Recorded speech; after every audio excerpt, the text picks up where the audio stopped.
Thank you so much. And with that, I'd like to introduce our keynote speaker who came in from Brisbane, Australia. When we first looked at the body of research being done, it was really, there was a bunch of old research that was quite outdated. And then there was this group in Australia, Dr. Neville Owen and David Dunstan and Genevieve Healy, and they were trying to get Australia to stand up. And we are so thrilled that Genevieve came today from the University of Queensland to share her efforts and give us an update on how that's going so we can take that information and apply it here in the US. Please make warm welcome, a very warm Minnesota welcome to Dr. Genevieve Healy.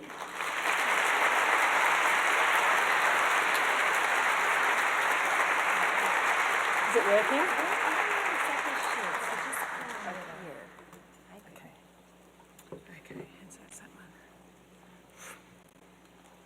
Oh. Good morning, everybody. Thank you very much for inviting me here today, Ergotron. It's such a pleasure to be here. And like Jane said, it's a really unique conference. I'm really excited to be in the room with people who are actually applying my research findings straight away into practice. So my topic today, I added a why to the start of it, but it's getting office workers to stand up, sit less, and move more. Why should we even be doing that? And what works, at least from our perspective in terms of what we've been doing in Australia. And many of you are standing, but this is a slide I like to put up before most of my presentations. I actually get a lot more distracted if people sit the whole talk than if you're moving around. I'll actually stop, and if you're able to move, of course, to get you to move up and stand and walk around, and much more pleasurable for us all. Too much sitting is bad for our health. We're all here because we either believe in that statement already, or we want to find out a little bit more about it. Certainly, there's been an intense amount of media interest on the topic over the last few years. When I was in Dallas Airport, I picked up this copy of Runner's World, and on the front cover it says, "Why sitting is the new smoking." And there's been articles in as diverse publications as the New York Times through to my local supermarket had an article on too much sitting and its impacts on health. Sorry. So, why is all this interest in sitting? Why have we seen this big splurge in interest over the last 5 to 10 years in particular? Well, I think a key element is that it does have personal relevance. We can all relate to it. Everybody sits, and everybody has a sitting story. And hopefully at the morning tea and at the breakout session, you can discuss your own personal sitting stories. This is some of the sitting stories of people that are around me. I get aches and pains when I sit for too long. In my new job, I'm run off my feet. I've lost 8 kilos. Going back to work after paternity leave, sitting all day, I feel so achy and flat. My own personal sitting story was when I shifted from being a research assistant, and I was up and down all day, moving around the hospital, being on my feet, and then I started my PhD. And even though my exercise levels were the same, my diet was the same, over the year, I just started to put on the weight. And I was looking at all this data as I was sitting down, and I thought, is there some way that we can look at how much people are sitting and what impact that has on their health outcomes, which has really spurred my whole interest in this field. We've also seen a really changing landscape across our time, and this has happened just in my generation. So over the last 50 years or so, it's changed even more. In Australia, at least, we've created a lot of urban sprawl. So there's low connectivity between streets. There's no destinations that you can easily walk to. So you're forced to get into the car and to drive from place to place. There's also big houses we're building on small blocks of land. So we're taking away the backyard, forcing people to come inside and encouraging screen time. In the home environment, things like washing clothes, washing dishes, those all used to be done by hand. And James Levine's work. You can see here the automation of those tasks. We're losing energy. Just every day we're losing less energy by those tasks that we've taken, those automation of the machines have taken away from us. At the workplace, our physical activity levels have dropped dramatically. This is a slide showing activity levels, energy expenditure in the 1960s, where 1 in 2 men had a physically active job, through to 2010, where it was 1 in 5 men. And you can see the steady decline in energy expenditure across the time. So we have a real change in landscape on our hands.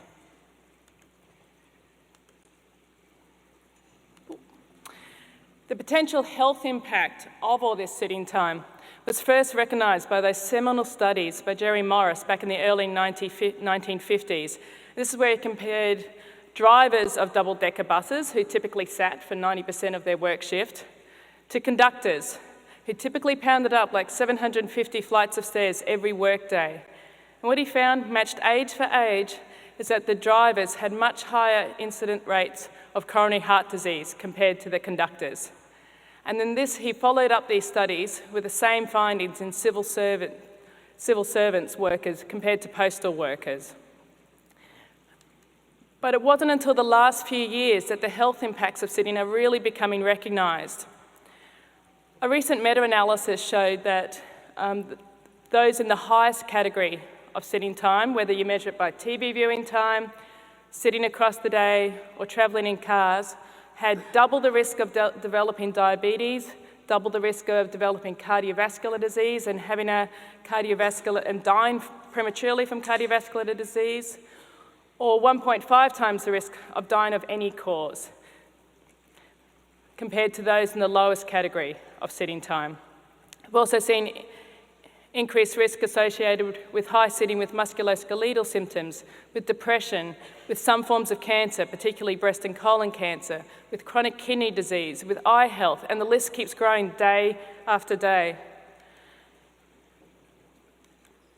Indeed, I did a quick search on a publication database, and you can see the exponential increase in the number of peer-reviewed articles using the key term in sedentary. So there's a huge amount of scientific interest happening in this field as well. And that's just in the last 15 years or so. So why have we seen this rapid increase in the amount of sedentary articles published and in the amount of evidence out there on what impacts on too much sitting time? Big reason is the measurement. We have far more accurate measurement than we used to have. These devices can measure how much we're sitting. In particular, the activPAL device that I've highlighted there tells us our posture, our sitting, standing, and walking posture. So we now really know accurately how much we're sitting every day. Before then, it's a very hard behaviour to actually recognise. Like, it's something that we do so habitually that it's very hard to recall that. And same with our standing, it's something that just happens. So through self-report measures, it's hard to remember it. You can see the absolute wealth of data that you get out of these activPAL monitors. So I'll just walk you through this a little bit. This is what's called a heat map. And this is the feedback that we give to some of our participants. So you can see here that you can see their postures. So sitting is in red, standing is in yellow, and moving is in green. And you can see across every day that they've worn the monitor along the x-axis there. And you can see when they're performing the behaviour. So from morning down the bottom up through to night time. I'm not sure I've got a pointer. No, but you can see like the big lots of red. That's what we want to be looking out for. Whereas on the 23rd of July, the 24th of July, you can see a lot of moving and standing time. And so you can quickly see and capture a person's behaviour and the wealth of behaviour using these monitors. When we have used these monitors, these are now used really widely around the world, like over 40,000 and growing every day. There's studies that are collecting data on 40,000 people. 250,000 people in the UK are being collected using these objective measurements.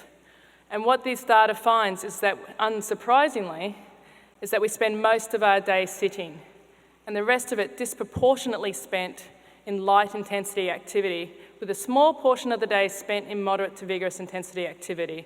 But to date, that's where most of our public health efforts have gone into, to try to increase that slice of the green pie. And what our research is really telling us, and why you're all here, is we've really got to think about the whole day and starting to shift between that red and the yellow more. These findings are really consistent, surprisingly consistent around the world, that we're spending 8 to 10 hours a day sitting down. And I think a key thing here as well is for a lot of you would be active in the room, but you can also be really highly sedentary. And that's a key message to be getting out there. Just because you're doing your physical activity, meeting the physical activity guidelines, that is fantastic. We know the benefits of regular physical activity. We know how good regular physical activity is for us, but you also need to think about what you're doing the rest of the day. This person spent an average 2 hours a day moving, but 11 hours of their day sitting.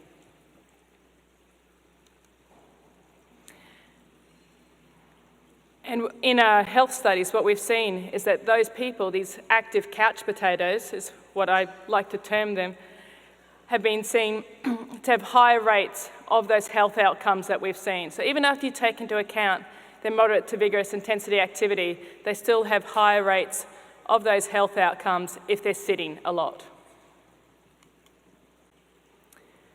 Another key thing that I want you to get out of today is that we do all need to sit. So it's not about standing the whole day long. We do all need to sit. It's about regular postural transitions. Man is designed for movement. In other words, the switch between sitting, standing, walking, and all postures in between. And that's an important thing to tell your employees, to tell your participants, to tell your clients, listening to your body, to change postures regularly. Something that OH&S has been telling us for a long time as well. And it's not just about total sitting time. What our data shown, it's about how we accrue our time as well. So what we've seen is if we sit for really long periods of time without getting up, that's related to poor musculoskeletal outcomes. But if we regularly get up, regularly interrupt our sitting time, what we've seen in our large studies is that that's associated with lower average waist circumference and markers of inflammation. We've also done experimental evidence. This is where we've gotten people into the labs at the Baker IDI Heart and Diabetes Institute, and they've completed 3 conditions. They've either sat for all day long, or every 20 minutes, their sitting time was interrupted with either 2 minutes of light intensity activity or moderate intensity activity. And what we found was that the breaks condition, regardless of whether it was light or moderate, significantly lowered their glucose and insulin levels. What that shows is that you don't have to go for a jog to do your breaking up your sitting time. You can just get up, move around gently. And we're currently conducting the same sort of trial, just looking at the impacts of just standing. Another study conducted showed that doing 1 hour of exercise in the morning doesn't offset the deleterious effects of sitting if you then sit for the rest of the day. So the million-dollar question, how much sitting is too much? I'm sure your employees, people ask me this all the time. The science isn't there yet. Stay tuned a little bit. But I think it is really important to be getting messages out there. So this is where I'm going with at the moment. Sit less throughout the day and try and stand up at least every 30 minutes. I think it's a memorable message. I think it's something that's easy to tell people and easy to do and achieve, as you'll see in some of our intervention trials. So, can we actually change prolonged sitting time? As Jane was saying, it's such an embedded, learned behaviour. Can we actually change it if it's so embedded within our society? The next video I'm going to show you is an April Fool's video put out by Simon Fraser University, but I think it highlights a really nice point.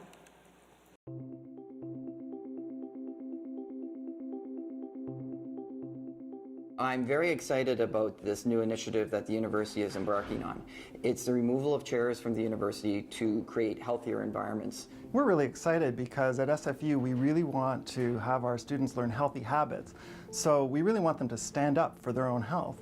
Given the fact that SFU is one of the first few universities in Canada to try this idea of allowing students in learning settings in general to stand and attend lectures, I think it's a great idea. So they would be standing for a 3-hour lecture. How would they write their notes? I think that would be pretty difficult.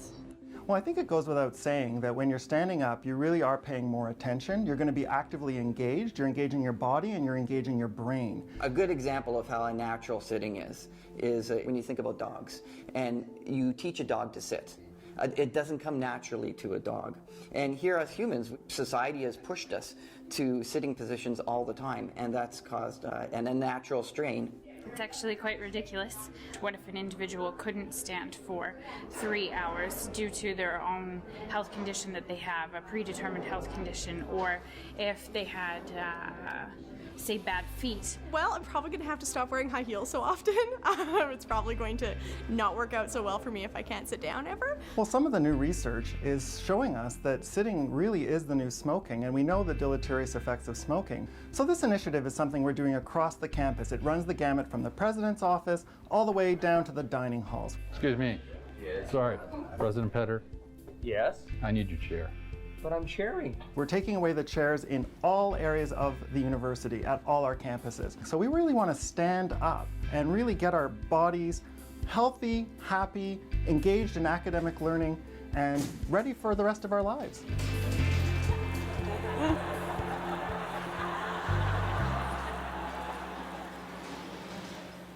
It's pretty awesome. And please, if you haven't stood up yet or moved around, don't forget to do so. You are distracting me just sitting there. So a simple solution, but I think it really highlights that there are multiple influences and we can't just be impacting on one, like the workplace health promotion, literature and the social ecological model of sedentary behaviour both say we need to consider all these influences. So their intrapersonal, our characteristics, our interpersonal, how we relate to each other, the physical environment, and the policy and context, all those things and how they influence on sitting time we need to consider and potentially modify if we're going to change this embedded behaviour. That's probably why I can't stand over here.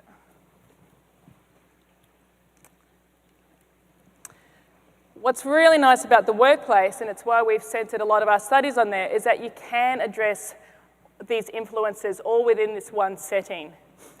And so if you're looking at reducing prolonged sitting in the workplace, we can change the workplace design through these Ergotron machines, through these sit-stand workstations. We can look to change the culture of the workplace, as well as do some health coaching with individuals, changing the organisation and policy to encourage standing meetings. And though a lot of job tasks now do involve working at a computer, it might be that you can at least encourage collaboration and walking to go see colleagues and changing in job tasks. Sorry. So with that in mind, this is why we formulated the Stand Up Australia program of research. And this was started in 2009, and it's a national collaboration between institutions, particularly the Baker ODI Heart and Diabetes Institute in Melbourne and the University of Queensland in Queensland, Australia, as well as government and non-government organisations. And what it is, it's a program of research investigating the benefits of reducing prolonged sitting time in the workplace, and it spans across multiple fields. We're looking at large observational studies, as well as how to measure sitting time. We're doing those experimental studies. So that study that I put up before about people coming into the lab, that was under our Stand Up Australia umbrella. And we're also doing interventions, which will be the bulk of the remainder of the talk today, looking towards then translational research and evaluating the uptake of this research into practice. Here are some of the key players that are involved with this program of research, in particular Professor David Dunstan, who was the speaker at last year's conference and the real driver of this work. So the key research questions on this program of research is what is the extent of the problem? Just how much are office workers or people in the workplace sitting down? What are the health risks associated with this? Who should we be targeting? What can we do to reduce it? And what is the translation and uptake? So what is the extent of the problem? A few years ago, Dr. Alicia Thorpe did a study that's actually one of the posters in this room here, and she looked at just under 200 call centre, office-based workers and retail workers and looked at the amount of time they spent sitting using objective measures. And what she found was that office workers spend a lot of time sitting. It's not surprising, but this is some of the first evidence that actually uses objective measures to show that. And importantly, a lot of this sitting time is accrued in prolonged unbroken bouts. So you remember my message of stand up at least every 30 minutes? So this is what we're considering a prolonged bout. So if they're sitting for longer than 30 minutes without getting up, that's what we're thinking of as a prolonged bout. So about a third of their sitting time were these long bouts. And if you look at it for 20 minutes, so if you think about the experimental studies where we're getting people to get up every 20 minutes, it was nearly half of their workplace time. And this research was published not only in a scientific journal, but also in a more consumer-friendly report that's available on the web. So what are the health risks associated with too much sitting in the workplace? There's actually been surprisingly little evidence about this, and to a large extent, it's the measurement issue. We really haven't been asking the right questions about sitting in the workplace. We've separated places into physically active or sedentary without looking at what type of sedentary is happening. I'm sure you all here, we know you're either yourself a person who gets up and down a lot, or you're someone who might sit for long periods of time, and those different types of behaviours, even though you're in exactly the same job, as we saw before, have different impacts on health.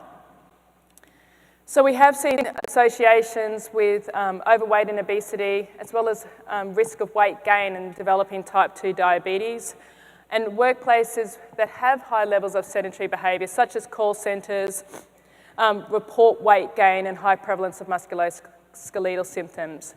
But a systematic review that we did found that the evidence was really mixed and urged the need for better measures.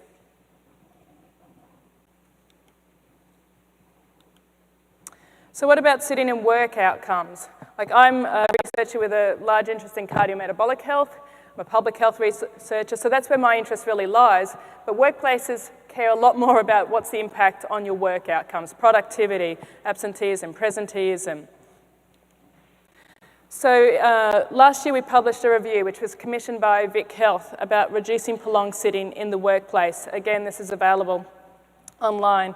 And it found that interventions that addressed prolonged sitting typically had either a beneficial or a neutral impact on productivity, absenteeism, and injury costs. There were not very many studies, and they were not very well conducted necessarily. They weren't these big, large, randomized controlled trials, so often workplace studies that they at least published their reports and their findings on there. But no studies, and this is important, suggested likely harm from sensibly implemented breaks or reductions in workplace sitting time. So at least there's not likely to be any harm, and it's likely to be good. This same report also looked at who should we be targeting, who are the working populations at high risk of prolonged sitting time. And what we found was that population groups that were most at risk included those working in offices, transportation, and highly mechanised trades. Because they are the largest occupational sector, because they're a bit easy to target in the first instance, all of our research so far has been targeting office workers. So how have we addressed workplace sitting? And these studies I'm going to be presenting to you fall under the Stand Up Australia umbrella. So as I said, we've either addressed one influence or multiple influences. And for all of our studies, we've looked at the impact of modifying those influences on their health outcomes and their work outcomes, health outcomes particularly being their cardiometabolic health outcomes, and we've used objective measures of sitting time. But I've got building the case here, because what you will see is that most of the studies that I'll be reporting on are very low sample size numbers. We didn't have the power to see a lot of the health and work-related outcomes, but they provide the information about what sort of sample sizes we might need in our larger trial that is currently underway. So I'm going to be talking about 3 key studies today and the findings from those. The first one was a whole of workplace environment, and that was conducted in Vancouver. So this is when we looked at changing the whole of the physical environment. The second one was where we addressed multiple elements, and that's the really standout program of our research. And the third one was comparing, just putting in workstations compared to that full-blown program. So, study 1, the whole of workplace environment. I've put a picture up there because this is the Macquarie Bank offices in Sydney that made their buildings very much activity permissive. No one has a desk. It's all, you can move around wherever you like to sit and collaborate. It was designed for increased collaboration, but you can see the activity potential with this building.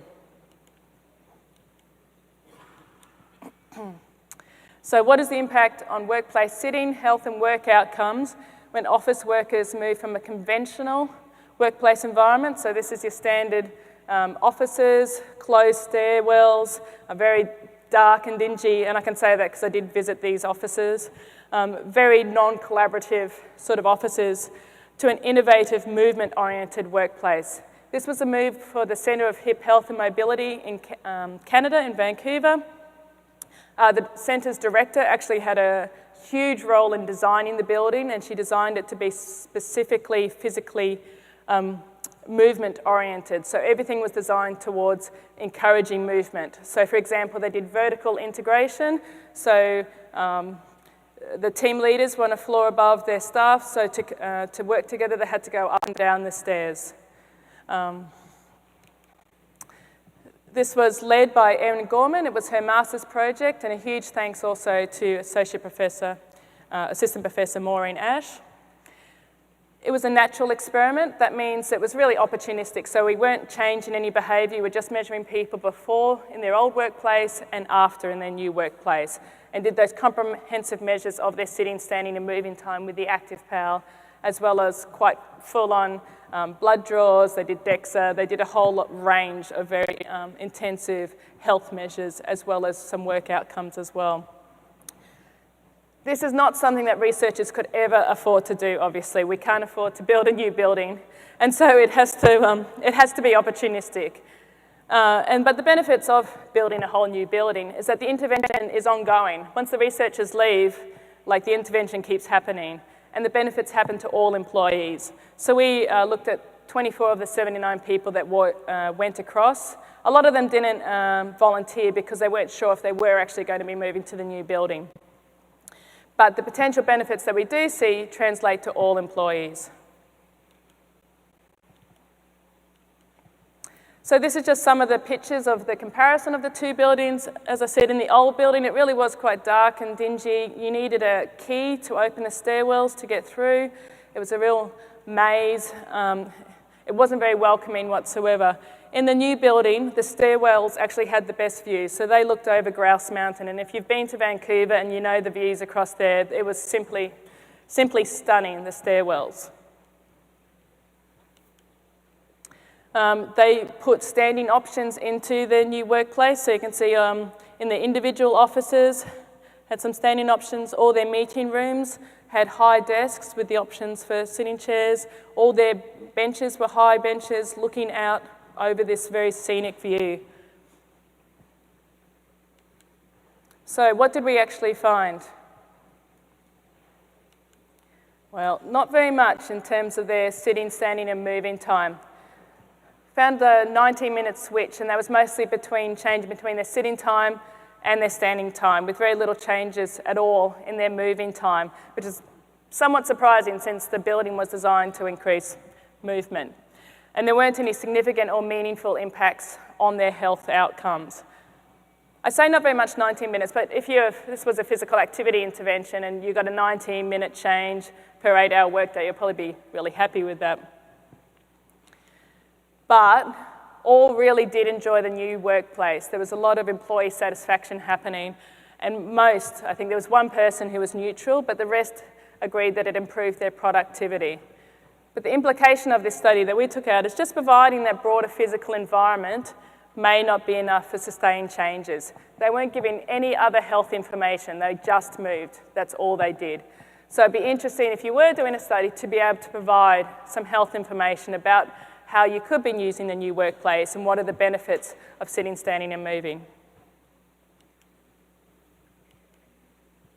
The second part we looked at was the multi-component. So here we're looking at what's the impact on workplace sitting, standing and moving when we use a multi-component approach. And this is where we're addressing organisational, environmental and individual strategies to address reducing prolonged workplace sitting time. So the key message of our intervention is stand up, sit less, move more. And we did think it was important to have that stand up message in there so that people knew that just standing was okay. That was the message that we gave participants, but this is what we actually wanted them to achieve. We wanted them to reduce their total workplace sitting time. And we wanted them to achieve this by taking out some of the times they actually sat down and also reducing the length of the time that they were sitting down for, particularly those long unbroken bouts of 30 minutes or more. And we wanted to replace some of that sitting time with either standing or moving, and we wanted them to make these changes throughout the whole day. So there's actually a lot of elements that we were trying to address through our strategies. And we wanted to also make these changes not just in the workplace, but across the whole day. And we're aiming to achieve this by organisational, environmental, and individual strategies. So, organisational strategies. There are three main components to our organisational strategies. The first was really getting the management on board. So getting the workplace on board with the study, providing the background and rationale for conducting the study. Identifying relevant OH&S policies within their workplace and adapting the intervention according to these policies.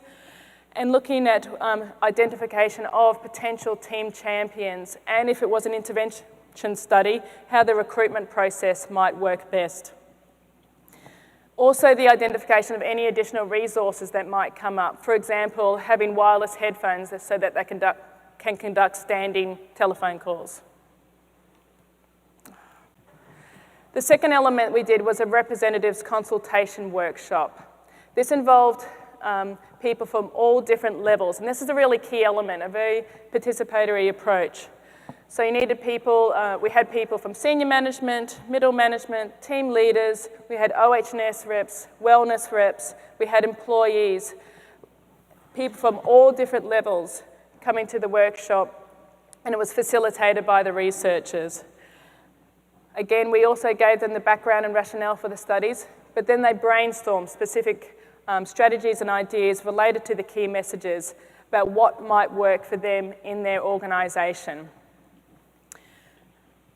Also at this point, the team champion was identified and their role was explained, which was really about being a champion for change. And we also, throughout the study, we provided the manager with email templates for them to modify and to use to send out to their employees to have the visible evidence of managerial support. So this is an example of a manager email template. You can see some of the infographics used. And so we gave them a template, and you can see here, for example, I walking around the office, I noticed, and they might say, some of the women are wearing high heel shoes. You may want to consider having some flats under the desk to help you to stand up more. Or I noticed that you're all doing a really good job. Please keep it up, and maybe now we're doing so well in the workplace, think about doing some changes outside of your workplace. And so the manager tailored the email to what they saw walking around their office. And the feedback from participants was that this was really appreciated. They didn't realise that the template was by the researchers. They thought the manager was very caring, very supportive of the project. The third component of the organisational strategies was the all of staff one. So this is where we got all of the staff in. Again, we explained the background and rationale for the study, so they had that information about why they should be stand up, sit less, move more. We also put up the organisational strategies, and they went through them and decided as a team which ones that they would do. So though the reps suggested strategies, it was the group that decided as a team what they would actually do as a workplace. We also gave them their baseline feedback, so they knew where they were at as a group when they started the project.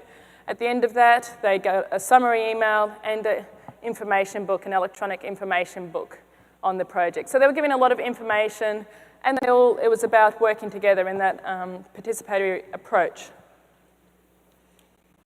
The environmental change was the Ergotron workstation. Most people in our studies have the dual screens, and with some having the single screen. These products for the Stand-Up UQ and the Stand-Up Comcare studies were very kindly donated by Ergotron. And accompanying the environmental change, we used the Ergotron top 10 work tips and adapted them with the OH&S policies from the workplace itself to give them these tips on how they can use their workplace. And when we did install the workstation, we had a run-through check of the ergonomic posture. We put stickers onto where they should be raising up their desk to, and we checked in with them and modified the workstation as need be. And with our larger study, we had the OH&S rep going around checking the ergonomist checking everyone's posture as well. The individual strategies was the third element. Again, there were two components. The first was a face-to-face coaching session. So after the workstations were installed, the individuals then had a single face-to-face coaching session with a health coach trained in motivational interviewing techniques. And here they went through their individual feedback. You'll see that in the next few slides, and related it and set goals and strategies related to the key messages of stand up, sit less, move more. They documented those goals in the workstation tracker, and I'll show you that in a few slides as well. And then they were sent an email after the session. So here's a modified example of our individual feedback that we gave to the participants. And so if that is their pie graph on their workplace sitting time, we would talk to the participants, say, okay, this is your workplace sitting, standing, and moving time. It looks like you're spending about 80% of your workday sitting down, and a big chunk of that is sitting in these really long, unbroken bouts of sitting time. What we really are interested in doing in this study is reducing some of that red, but what we're really interested in doing is hopefully cutting out that hashed red entirely.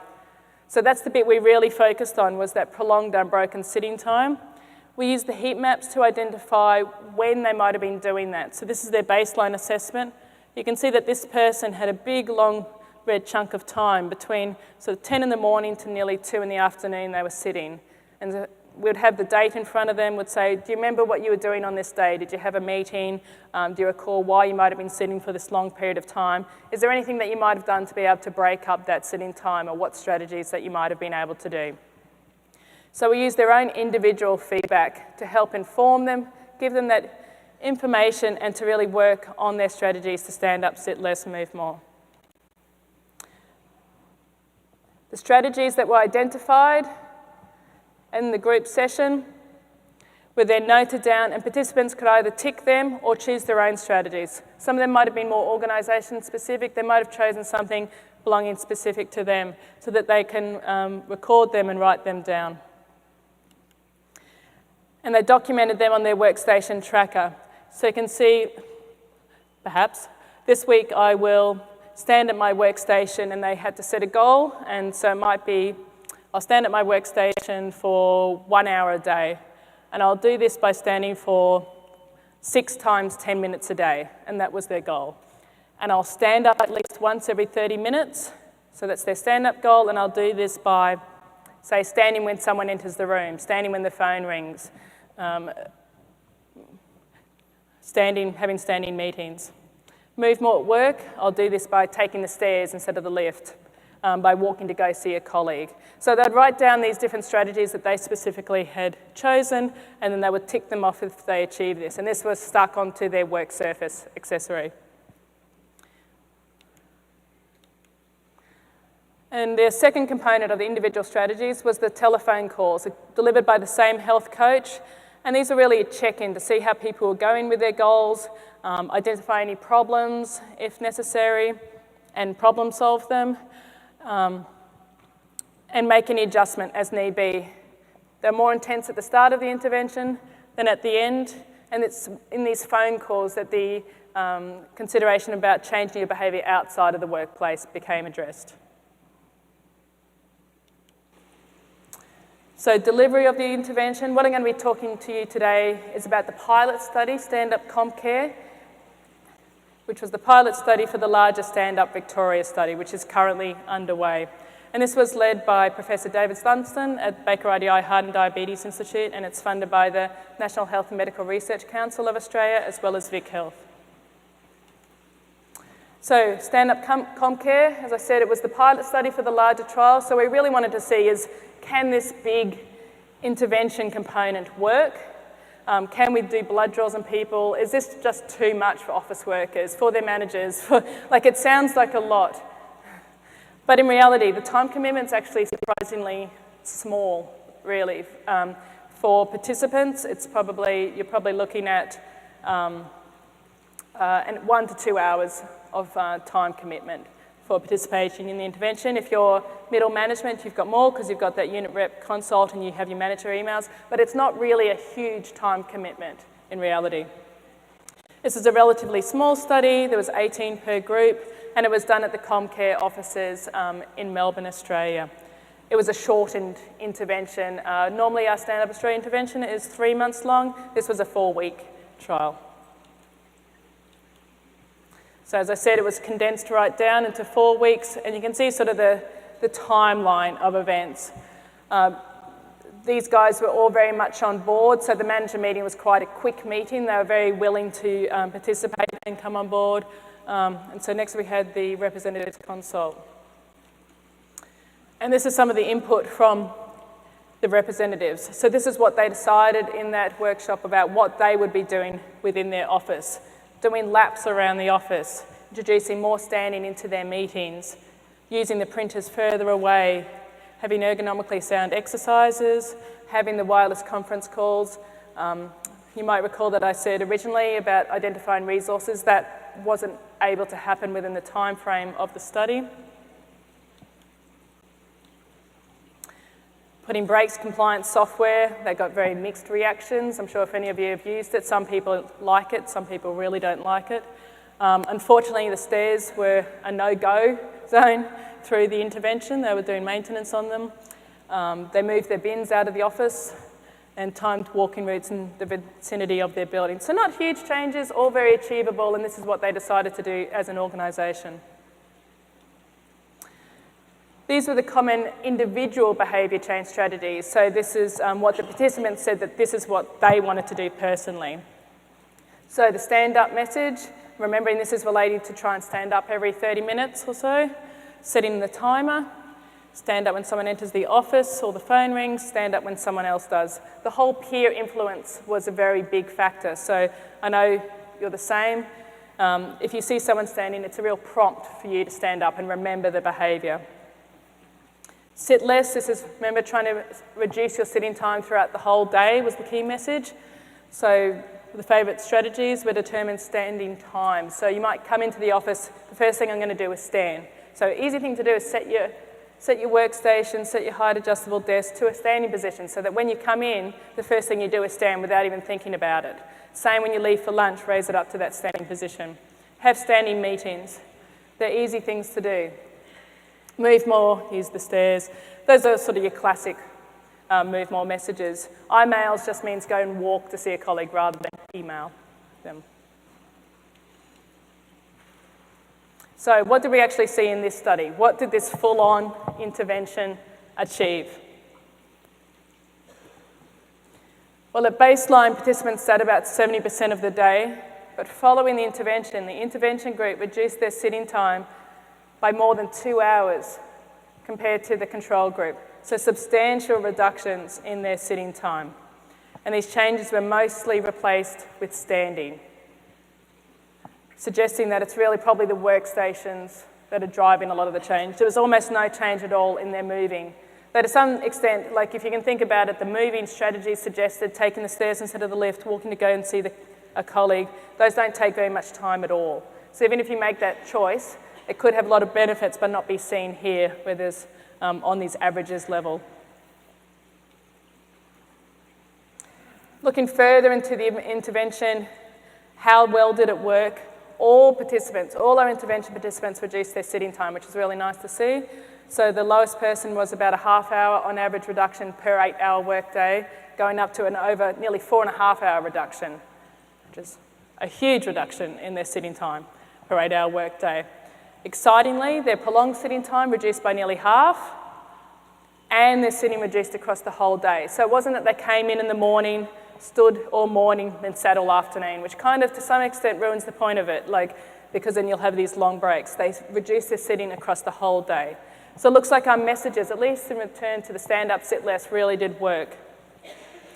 No significant intervention effects on health or work outcomes. There were some within-group changes on their glucose, beneficial for the intervention group.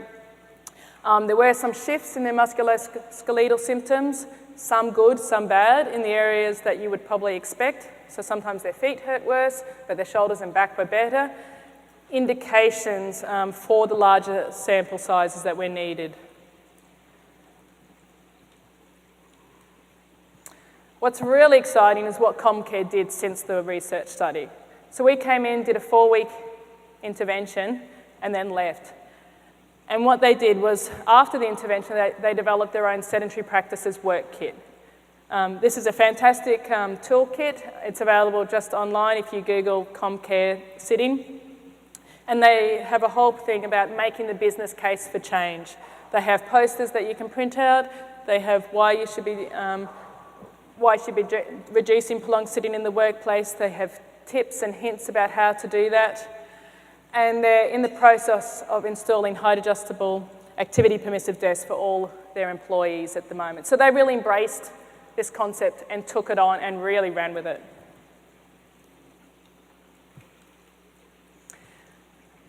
Hopefully next year at this summit we might be able to present at least the baseline results and maybe some preliminary 3-month results on the Stand Up Victoria study. And this is really the flagship program of the Stand Up Australia program of research.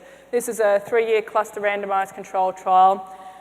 And we're doing that same program across the 3 months. We're also doing 9 months of maintenance. So do they maintain their change across time? Key element is that we're doing cost effectiveness analysis. Is this beneficial to do this large-scale intervention? And we're just currently collecting our last few people for this trial. The nice thing about this study is our partner organisation. We're partnering with the Department of Human Services in Australia, which is one of the largest government employees. There's a huge potential for translation and rollout if the findings are effective. So the last study that I'm going to be talking to you about today looks at, do we need all those bells and whistles? Do we need the full multi-component intervention, or can we just put the workstations in and see a similar amount of change? And again, if you want to stand up, move around, sit down, if you like to, please feel free. So this study is led by my PhD student, Nhat. And she's looking at what's the impact of workplace sitting, health and work outcomes in these 2 intervention arms compared to a control arm. This was, as I said, a 3-arm study. It was conducted at the University of Queensland, hence the Stand Up UQ. We looked at office workers at 3 different campuses. 2 were in the city and 1 was in the country. That's why there's a cow. And apparently that is all that's out there at that campus. It's an agricultural campus. Assessments occurred at baseline. They got the full 3-month intervention. We also did follow them up at 12 months. Again, you'll note the sample size, it is small. So what did we find in this study? At baseline, they're all pretty similar. Hopefully by now you realise the red is sitting, the yellow standing, the green is moving.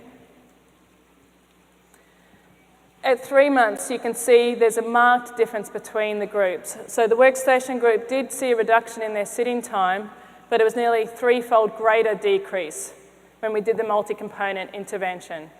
And a lot of the qualitative feedback, and it was very hard to capture, but the vibe within the workplace was a lot more supportive in the work site that got the multi-component intervention compared to the workstation intervention. And these findings were pretty much maintained at the 12-month mark. Again, no significant changes in their health and work-related outcomes. Again, very small sample sizes. Acceptability of the workstations themselves was high, but some limitations were noted. They're the ones that I think generally noted. These were the base models that were being used. A big issue was the reduced desk space associated with them. There was mixed qualitative feedback on the impact on productivity. Some found it fantastic, some found it neutral, and a couple found it worse in their productivity in terms of their reduced desk space, really indicating that the desk needs to be tailored to the task. So for those people who had a lot of admin work, who had a lot of papers all over the desk, they found it hard to use it. So it would have been they really liked the option to sit and stand, as you'll see in the next slide, but a fully height adjustable desk would probably be a better option for those job tasks that they were doing. Acceptability of all the other intervention elements high. So they really liked all the other components associated with the intervention. So here's some of the qualitative feedback. Like I said, just having the option to sit and stand was great, and this was a consistent message coming on through. Regardless of any issues they had with the design of the workstation, they loved the option to sit and stand, and they really did want to keep them, and got very sad when they got taken away at the end of 12 months. From the multi-component participant, so as I said, the workstations were taken away after 12 months, but everyone is now more aware of sitting and standing. Everyone's still walking to their colleagues to talk. There's more standing in meetings when prompted. So it's important to have that champion role still happening.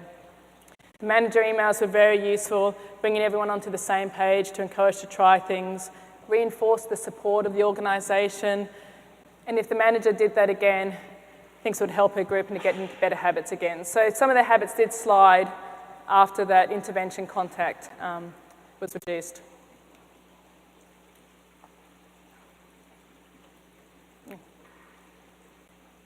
Sorry. So since the research study, what has UQ done?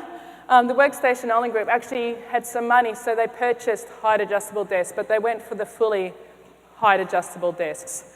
The multi-component group desperately is searching for some money. They are moving into a new building, and so there's a lovely opportunity there. And they're looking to refurbish and replace their desks with height adjustable desks, preferably, or the workstations, if they find some money to support it. We're working with the OH&S in UQ to have prolonged sitting as part of their risk assessment modules. They're also enabling height adjustable desks to be part of the replacement and refurbishment scheme, so not waiting to be reactive when someone has a back issue, but as a preventive thing. So it's a choice, so it makes it easy for purchasers, for people to buy it as an option. And we see a gradual dissemination of practice, at least within my own school. So all of my centre have sit-stand workstations, and we've seen slowly people throughout the different floors starting to purchase their own. So gradual dissemination of practice.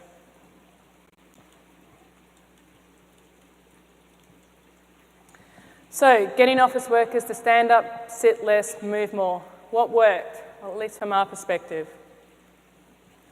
Changing the individual physical environment was a huge driver of change. We saw that by the big shifts between the sitting and standing time. Huge driver of change, but I think it's really important to have additional support elements. We don't know which of these are the most important, or which combination of these are the most important, but what we use in our studies, information, both people knowing how much they sat themselves. It was very startling to people how much they were sitting at the workplace. A lot of people thought they were moving around a lot more than they were. And also information about why they should even be doing this. Why should they be regularly changing their posture? Having the participatory approach, getting people from all the different levels involved and all being on the same page in the organisation, and having that upper level management support and the champions for change really made a huge difference. You can see what a driver it made in Comcare in terms of their change. Having the visible support, the emails worked really well. Some of our workplaces at Comcare put up notices, this is a stand-friendly workplace. The visible support of the change, and the individual coaching so people could set their own goals. But I think a key message too is that you don't need to start with that full-on program. You individuals here in the room, it's quite easy to just start the change. Become a champion yourself. Explain to people why you're doing what you're doing, why you're changing your posture regularly. There's a lot of online materials available. Like the JustStand website has some great infographics available. As I mentioned before, the Sedentary Work Practices Toolkit. You can just start the change. Post signs around your workplace. It's a stand-friendly workplace. We support standing meetings. Stand up for your health. It's a good visual reminder about how to elicit the change. Put some gaffer tape on your office floor. Make a walking track. You know, it's easy to start the change. But what I really strongly encourage you to do is to evaluate the change too. When we were doing our evidence-based review, it was really hard to find research on what happened when people changed, installed these workstations, installed height adjustable desks, changed their sitting behaviour at work. We knew of workplaces that did it, and I'm sure they did some internal evaluations, but it was really hard to do that, account for that in a scientific way. So if you can partner with research, have a formal evaluation of the change, have it published in a scientific journal as well as like a consumer-friendly report. Get it out there that you're a research-friendly workplace. Use existing measures. If you can't partner with research or don't have the time, use existing measures that you have on productivity, on absenteeism. Use your engagement surveys and put some other measures in there. Sneak them in there so you can measure the pre-post change. Technology, like there's huge advances in technology happening. We've got technology here, the stand move device. The CEO of Yahoo just gave all her employees the Up band on the weekend. This technology enables you very sophisticated ways of monitoring your sitting, standing, and moving, and you can link in through social networks. So the pedometers worked wonders in the corporate workplace challenges, but these new devices, there's a huge potential there to be motivating people for change.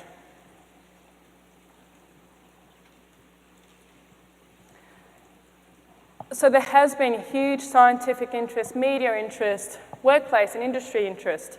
What are the opportunities that we have? I think a huge thing is meetings like this. Multidisciplinary partnerships are key. Working together, working across disciplines, having a consistent message and consistent language. The ergonomics, the OH&S, they've been saying for a long time about the impacts of prolonged sitting. From the public health point, we're coming in now in terms of the cardiometabolic impacts of it. But we all need to be on the same page. Doing this will enable us to rapidly advance the science, the translation, and the uptake, and to reduce prolonged sitting in the workplace. Thank you.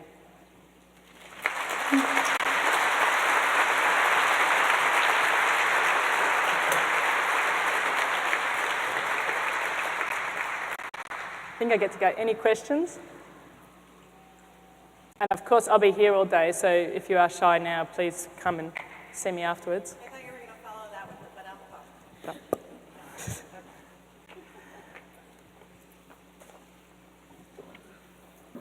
There we go. There's got to be some questions for Dr. Healy coming all the way from Australia. Oh, wait, who? Yes, hang on 1 second.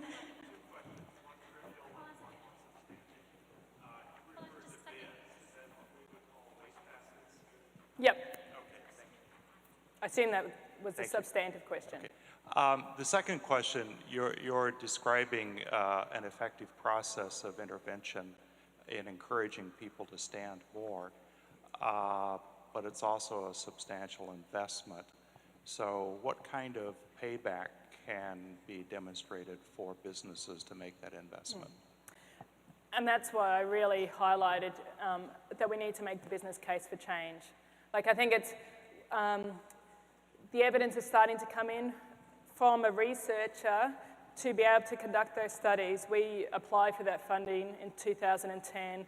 The research is happening, it'll finish, it'll get published in 2015. That's a long way to get, and often research is a 12-year process from applying the grants to installing in practice. I think we need to work together and in parallel to be able to get the evidence we need for the business case for change, because that's what I hear from employees. They want to know, what's the bang for your buck that you get? And from a research side, we don't have it because we're waiting for the evidence. So we need to work together, get the measures out there, get as many people measuring it so we can have that evidence. And that's why I'm encouraging people, if they do have it, to publish it, at least in a report format, so that we can inform workplaces.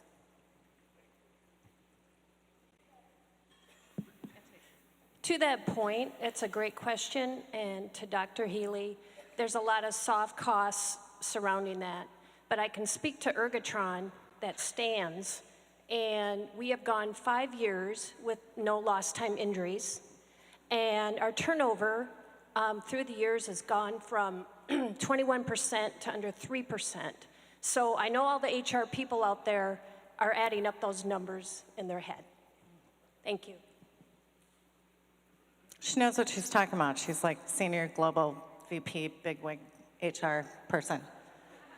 She knows her numbers. Any other questions? If any of you know me, I'll come find you. No questions? I think in your books you've got some of the pamphlets about the Up Comcare study, at least, findings that we did that were recently published, and it's the one-page poster. So if you want more details on that, and in that publication there's some details on the intervention itself. I think Dr. Healy deserves a really big, warm round of applause, traveling all this way, lending her expertise. Thank you. Jump off.